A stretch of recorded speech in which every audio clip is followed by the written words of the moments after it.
My name's Katie, and this is Commoner, and this is What's On. This is where we talk about branded videos that are worthwhile just to keep you up to speed.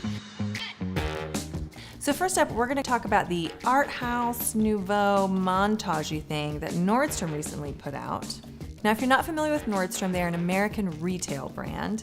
My favorite line is, "I want to have a human experience," which I feel like you can kind of see throughout the whole film. It's not a bunch of like really beautiful, gorgeous actors in clothing that is unrealistic and weird situations. It's like people in normal situations having a human experience in Nordstrom clothes. I think Nordstrom did this because they want to participate in the larger conversation that's happening around whose story gets to be told. And this is their way of doing that with their very unique style. Next up, we are going to talk about Bank Australia.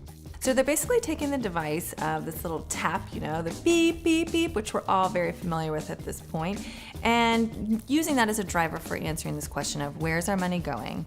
I do have to ask, why not use an Australian for this voiceover? It is literally called Bank Australia, but I'll leave that to someone else.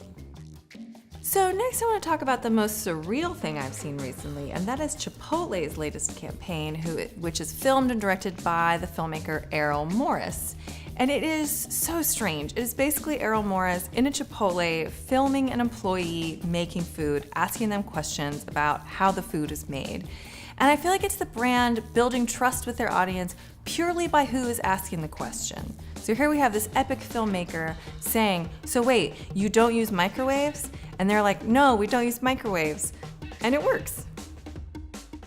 Nike put out their latest, which is Dream Crazier, featuring Serena Williams in the voiceover, which is essentially their follow-up to Dream Crazy with Colin Kaepernick.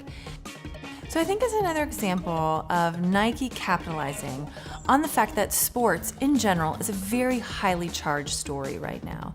And they're doing that by who they choose as their spokespeople. And those spokespeople are not just the best athletes, it's whose personal story has the most cultural significance in this moment.